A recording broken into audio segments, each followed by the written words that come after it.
Hello, ફરી એક વખત આપણી મુલાકાત થઈ ગઈ રેકોર્ડિંગ વિડીયોમાં. આગળ મેં તમને વિભાગ ડી આપ્યો હતો. આઈ હોપ કે તમે એમાં મસ્ત તૈયારી કરી હશે અને હરેક ઇન્સ્ટ્રક્શનને તમે ધ્યાનથી સાંભળી હશે અને તમે એનું અનુસરણ પણ કર્યું હશે. એ આશા સાથે તમારી સામે ફરી એક વખત વિભાગ સી લઈને આવીશું.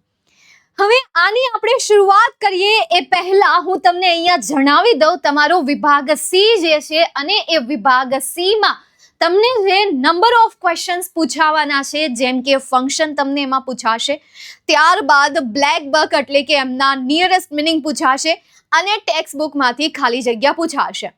અને આ વિભાગ સી માં હું માત્ર ને માત્ર તમને આઈએમપી ફંક્શન આપવાની છું અને બાકીના ક્વેશ્ચનની તમારે કઈ રીતે પ્રેક્ટિસ કરવી, કઈ રીતે તૈયારી કરવી એમનું હું તમને અહીંયા ગાઈડન્સ આપી દઈશ, માર્ગદર્શન આપી દઈશ કે જેથી કરીને અત્યાર સુધી તમારા જે વિભાગ સી માં માર્ક્સ કટ થતા હતા એ હવે કટ નહીં થાય. જો હું જે કહું છું એ તમે ફોલો કરો છો તો અહીંયાથી હું જે તમને માર્ગદર્શન આપું છું એને તમે ધ્યાનથી સાંભળો છો, એનું અનુસરણ કરો છો તો બેટા ઠીક છે. ચાલો તો શરૂઆત કરીએ એ પહેલા માય ડિયર સ્ટુડન્ટ્સ, તમે આપણી આ ચેનલ્સને સબસ્ક્રાઇબ કરી દો કે જે હર હંમેશ દરેક વર્ષે વિદ્યાર્થીઓ માટે કંઈક ને કંઈક સંઘર્ષ, મહેનત અને કંઈક ને કંઈક આપતી રહી છે એમના રિઝલ્ટ માટે, એમના ભવિષ્ય માટે. તો સબસ્ક્રાઇબ કરી દો આપણી આ યુટ્યુબ ચેનલને, સાથે સાથે આપણી આ ઇન્સ્ટા ચેનલને પણ ફોલો કરી દો અને વોટ્સઅપ ચેનલને પણ ફોલો કરી દેજો. ચાલો તો હવે મોડું કર્યા વગર શરૂઆત કરીએ સીધા આઈએમપી ફંક્શન થી. તો સૌથી પહેલા તમારે જો તૈયારી કરવાની છે એ ફંક્શન છે ઇન્ક્વાયરી એઝ અ નેચર, અને આ જ ઇન્ક્વાયરી એઝ અ નેચર ને બીજા શબ્દમાં સિકિંગ ઇન્ફોર્મેશન કહેવામાં આવે છે. હવે તમને એમ થતું હોય કે દીદી તમે આ કઈ રીતે આઈએમપી ફંક્શન સિલેક્ટ કર્યા, કારણ કે અમે તો સાંભળ્યું છે કે ગ્રામરમાં ક્યારેય પણ કોઈ પણ પ્રકારનું આઈએમપી હોતું નથી. ઇવન દીદી તમે પણ કહો છો કે ભાઈ ગ્રામરમાં આઈએમપી ન હોય, તમે ખુદ એવું કહો છો. તો કઈ રીતે ખરેખર હોય છે ખરા? તો માય ડિયર સ્ટુડન્ટ્સ, પ્રીવિયસ યરના પેપર મારી પાસે પડ્યા 2019 થી લઈને 2025 સુધીના પેપરનું જ્યારે હું એનાલિસિસ કરું છું ત્યારે બોર્ડ ઘણા એવા ફંક્શન છે કે જેનું વારંવાર પુનરાવર્તન કરે છે, એની સિવાય બીજા કોઈ નવા ફંક્શનનો ઉપયોગ કરતા જ નથી. બરાબર છે. આ તો માત્ર ને માત્ર એ વિદ્યાર્થીઓ માટે છે કે જેમણે હજી ફંક્શનની શરૂઆત નથી કરી અથવા તો જેમને ફંક્શનની શરૂઆત કરવી છે તો એમણે ક્યાંથી કરવી, તો એ હું તમને કહી દઉં. સૌથી પહેલા શરૂઆત કરો ઇન્ક્વાયરી એઝ અ નેચર એટલે કે સિકિંગ ઇન્ફોર્મેશન. હવે એમની અંદર આવે છે asking about quantity, asking about number, asking about time, asking about duration of time, asking about point of time. તો આ પણ તમારે ડિટેલ્સમાં જોઈ લેવાના છે.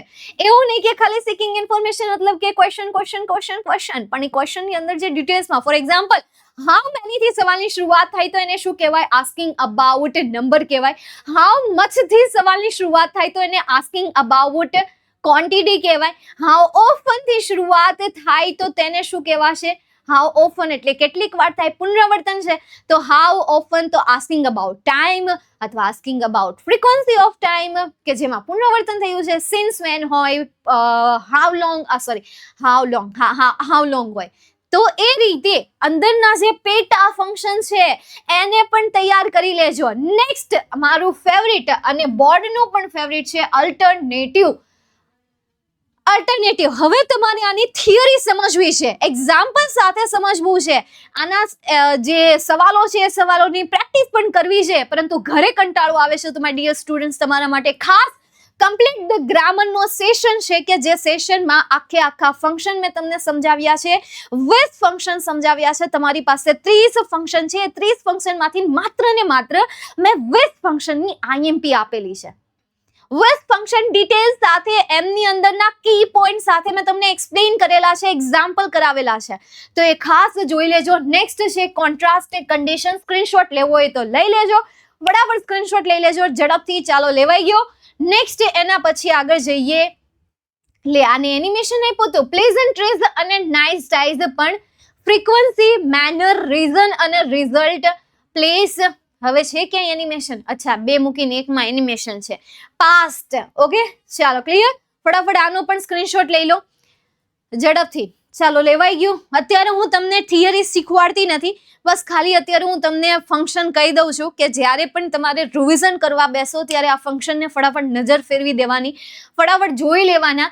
નેક્स्ट એના પછી આગળ જઈએ આપણે पर्पस અને પ્રોસેસ. ये भी आपको करना है. पर्पस અને પ્રોસેસ બંને અલગ છે બેટા, એક ના હે વો. એક છે ને એમાં છે ને એક હશે ને એમાં મેં ક્યાંક ને ક્યાંક હું કરેલું છે ખબર, કંઈક કરેલું તો છે, કાંઈ નથી કર્યું. આમ તો એક છે ને હું લખીને દર્શાવું છું ને અલગ અલગ છે ને હું એને અલગ અલગ રીતે દર્શાવું છું. ફ્રીક્વન્સી, મેનર અને ત્યારબાદ આના ઓપ્શનમાં તમને ખ્યાલ હોય તો એક્શન આવે છે, રાઈટ? તો એક્શન પણ ફંક્શન તરીકે યાદ રાખી લેજો. પર્પઝ એટલે હેતુ થાય, પ્રોસેસ એટલે પ્રક્રિયા થાય. ચાલો ક્લિયર અહીંયા સુધીનું. હવે નેક્સ્ટ હું તમને વાત કરું નિયરેસ્ટ મિનિંગની. ચલો નિયરેસ્ટ મિનિંગમાં ડાઉટ હોય એવા કેટલા વિદ્યાર્થીઓ? નિયરેસ્ટ મિનિંગમાં જેમને ડાઉટ છે, યાદ નથી રહેતા, ઘણા બધા એવા વિદ્યાર્થીઓ છે કે જેમને હજી પણ તમે જો ધુરંધરનો સેશન લાવી કે જેમાં મેં નિયરેસ્ટ મિનિંગ કરાવી દીધેલા છે, છતાં તમે વિચાર કરો, છતાં એમને ક્વેશ્ચન માર્ક છે. ત્યાર પછી હેતુલક્ષી પ્રહારની ખાસ તમારા માટે એક સોફ્ટ કોપી અંગ્રેજી વિષયમાં, આમ તો 4 વિષયમાં છે, પણ અંગ્રેજી વિષયમાં મેં એવા બધા નિયરેસ્ટ મિનિંગ મૂકી દીધેલા છે કે જેમાં વિદ્યાર્થીઓનો ખોફ ખતમ થાય, ડર ખતમ થાય, નિયરેસ્ટ મિનિંગનો ક્વેશ્ચન માર્ક સ્વાહા થઈ જાય. તો એના માટે પણ મેં આ આપી દીધેલી સોફ્ટ કોપી એમને મળી જાય માત્ર ને માત્ર 89 રૂપીઝમાં. નીચે લિંક આપેલી છે, એમાંથી કઈ રીતે ડાઉનલોડ કરવું નથી સમજાતું તો નીચે તમને વિડીયોની લિંક પણ આપેલી છે, એમાંથી જોઈને તમે શીખી લેજો.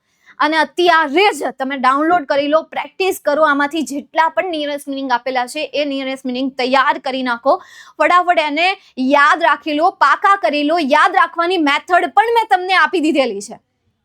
તો નિયરેસ્ટ મિનિંગ માટે હું તમને એ સજેસ્ટ કરીશ.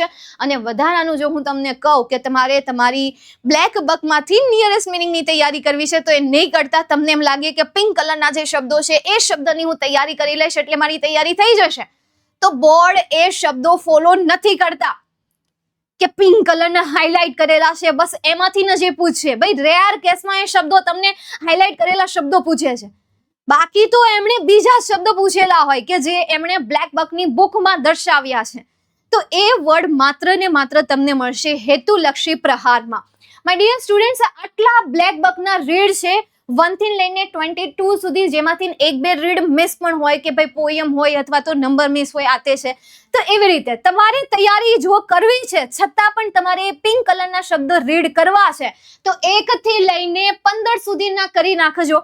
બાકી 16-17 તો ભાગ્યે ક્યારેક બોર્ડ જે છે પોતાના ક્વેશ્ચન અથવા તો નિયરેસ્ટ મિનિંગ સિલેક્ટ કરતા હોય છે અને તમારી પાસે સમય છે તો તમારે થોડું એને ડિટેલ્સમાં પણ જોઈ લેવાનું, રીડ કરી લેવાનું. તો આ તો મેં એક વાત કરી બ્લેક બકની.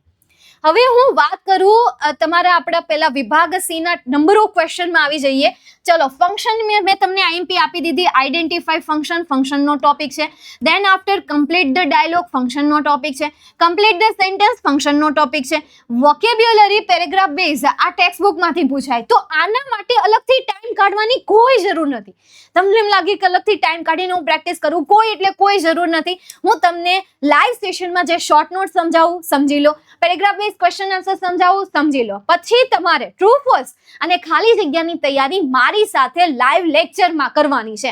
હું એમ કહું ખાલી જગ્યાનો આન્સર શું આવે ટ્રાય કરવાની, આપવાની. આવડે તો ઠીક, નો આવડે તો શીખી લેવાનું, નો આવડે તો ત્યાં જ યાદ રાખી લેવાનું, બહુ ટેન્શન નહીં લેવાનું. ચાલો ક્લિયર અહીંયા સુધી.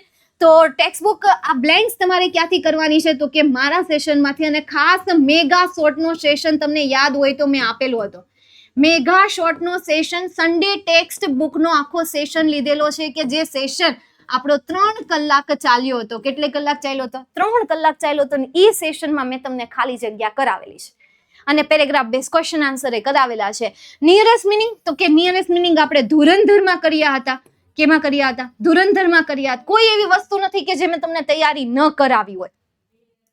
તો આ 2 ટોપિક તમારે ક્યાંથી કવર કરવા મેં તમને કહી દીધું કે આ 2 ટોપિક તમારે, આ પહેલો ટોપિક મેગા શોર્ટના સેશનમાંથી, દેન આફ્ટર ધુરંધરમાંથી, અને ફંક્શનની દીદી પ્રેક્ટિસ કરવી હોય તો અમારી પાસે એક્ઝામ્પલ છે એની કરી લીધી. હેતુલક્ષી પ્રહારમાંથી પણ કરી લીધી. એક્સ્ટ્રા કરવી હોય તો મારું એક સેશન છે કમ્પ્લીટ ગ્રામર.